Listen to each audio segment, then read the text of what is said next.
Et salut toi! Pour bien continuer ce mois de décembre, j'ai décidé de te parler d'un incontournable des films de Noël, L'Exorciste. Quoi? Chacun son Noël. Bref, aujourd'hui on va s'attaquer à ce monstre d'épouvante et tu vas voir que si le film fait plus ou moins l'unanimité dans le monde cinéphile, c'est pas forcément le cas du bouquin.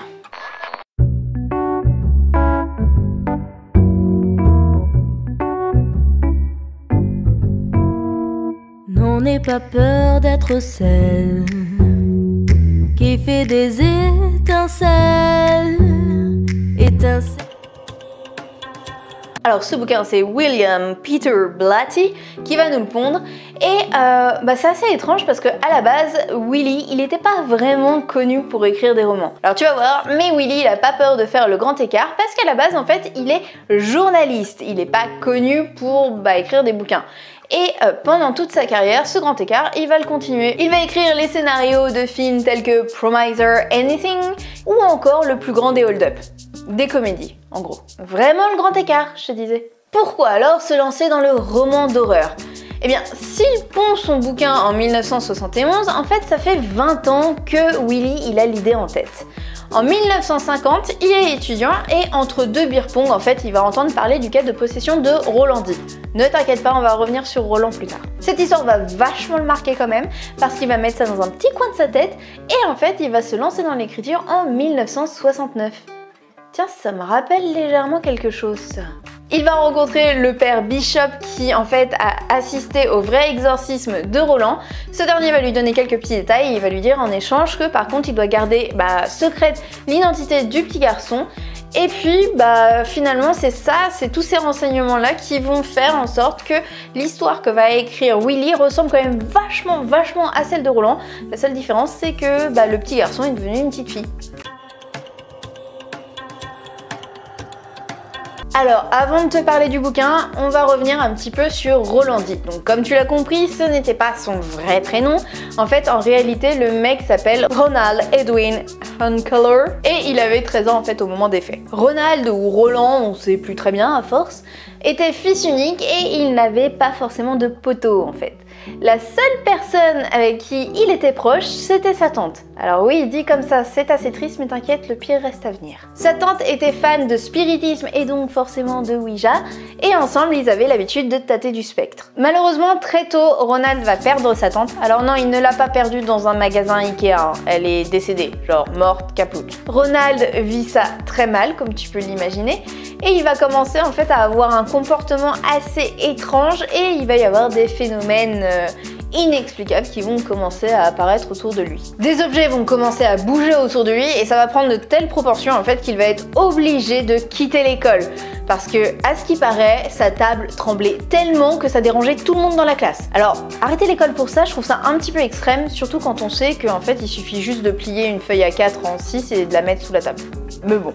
Ça va monter crescendo jusqu'à ce qu'on décide en fait d'attacher le pauvre garçon à son lit et vont apparaître du coup des griffures et là plus personne n'y comprend rien. Un jour quelqu'un semble lire Saint-Louis écrit dans les griffures et du coup toute la famille décide de se déplacer jusqu'à cette ville. Et c'est là où je me dis que tant mieux que ça s'est pas passé en France parce que sinon le mec il aurait fini badigeonné de fromage en fait. À Saint-Louis ils vont rencontrer le prêtre William Borden qu'ils ne connaissent pas. Alors oui, tu vas me dire, c'est le principe d'une rencontre. Bref, à partir de là, va suivre 20 à 30 séances d'exorcisme en l'espace de 2 mois. Bon, j'accélère un petit peu l'histoire, mais en gros, le prêtre fait mumuse, Ronald va sortir peu à peu de sa crise d'adolescence un petit peu hardcore, et puis tout va rentrer dans l'ordre. Donc c'est une histoire qui, globalement, se finit plutôt bien. Ah, et si tu te demandais en fait qui était l'esprit qui possédait apparemment Ronald, certains disent que c'était sa tante. Alors, merci Tata, faire ça à ton neveu préféré, je trouve ça un petit peu moyen. Alors dès sa sortie, ça va être un énorme succès. Le roman va être best-seller pendant 57 semaines. Il va être même à la première place pendant 17 semaines d'affilée. Donc forcément, c'est un tel succès que directement on va parler d'une adaptation en film. Mais voilà, tu commences à avoir l'habitude maintenant. Est-ce qu'un best-seller implique forcément un bon roman? Est-ce qu'on reparlerait pas un peu des Dents de la Mer? Alors, l'exorcisme, c'est assez particulier pour ce cas-là. Quand je te disais que Willy aimait bien écarter les pattes, enfin pardon, je veux dire faire le grand écart, c'était pas forcément vrai en fait. Parce que le roman L'Exorciste, c'est très factuel, c'est presque clinique en fait, et certains disent qu'ils ont plutôt l'impression de lire un travail journalistique plutôt qu'un roman. À skip, hein, parce que je t'avoue, j'ai pas eu le temps ni forcément l'envie de lire le bouquin, du coup j'ai juste lu les pages qui sont disponibles gratuitement sur Amazon. Et niveau quantité de pages lues pour pouvoir se faire un avis, on est comme ça, tu vois. Donc je ne pourrais pas te donner mon avis personnel sur le sujet. Pourtant, L'Exorciste est considéré comme un des plus grands chefs-d'œuvre en fait du monde littéraire horrifique. Et c'est sûrement d'ailleurs à cause de ce côté plus factuel, plus réaliste en fait. En tout cas, il divise vachement et rien que chez Stephen King par exemple, on va assister à un dédoublement de la personnalité quand il est question de l'exorciste. Alors, si Stephen King reconnaît que le film est vraiment un immense chef-d'œuvre horrifique, pour le roman, c'est un petit peu différent. Alors, dans son livre Anatomie de l'horreur, il dit, je cite, « Deux exemples de tracts dénués d'humour dans le domaine de l'horreur, Diamond de Terry Klein et L'Exorciste de William Peter Blatty. Heureusement, Klein a fait des progrès, Blatty a cessé d'écrire, définitivement, j'espère. » Alors déjà, c'est vachement méchant, Monsieur King, hein. Mais ensuite, t'as la mémoire un petit peu courte, je crois, parce qu'en 2017, lorsque Willy est mort, tu as tweeté ça. Alors je suis d'accord, dire du mal des morts, c'est pas bien, mais il y a une différence entre rendre hommage et carrément retourner sa veste. Une suite va sortir, elle s'appellera Légion et elle sera même à l'origine d'un film, mais ça encore une fois on en reparlera après. En 2011, une version corrigée de L'Exorciste va sortir parce que Willy nous dit que lors de sa première publication, il n'avait ni le temps ni le budget pour pouvoir se lancer dans une correction et du coup il a décidé de le faire en 2011. Alors de une, ça montre que ce problème, il n'a pas été créé avec l'auto-édition. De deux, tu te foutrais pas un peu de notre gueule, Willy? Est-ce qu'il t'a réellement fallu 40 ans pour pouvoir amasser le budget pour faire une correction? Comme je te disais, le livre a connu un si grand succès qu'il aurait été dommage de se priver d'une petite adaptation, pas vrai? Alors c'est Willy qui a écrit le scénario. Oui, comme Anne Rice a écrit celui d'Entretien avec un vampire. Le truc, c'est que là aussi, ça a créé quelques petites tensions, quelques petits désaccords artistiques, comme ils disent.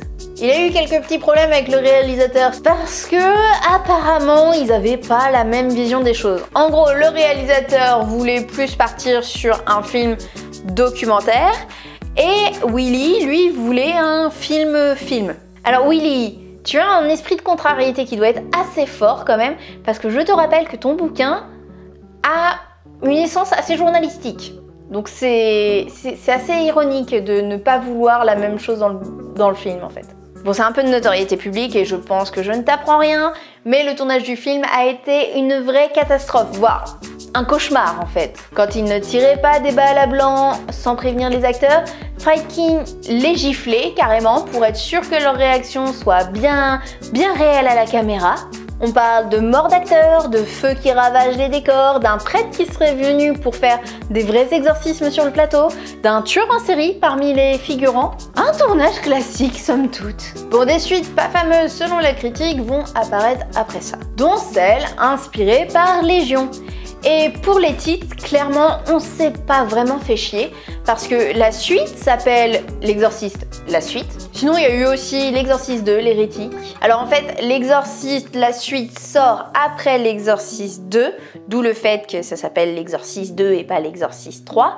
Mais il est inspiré du tome 2 du bouquin.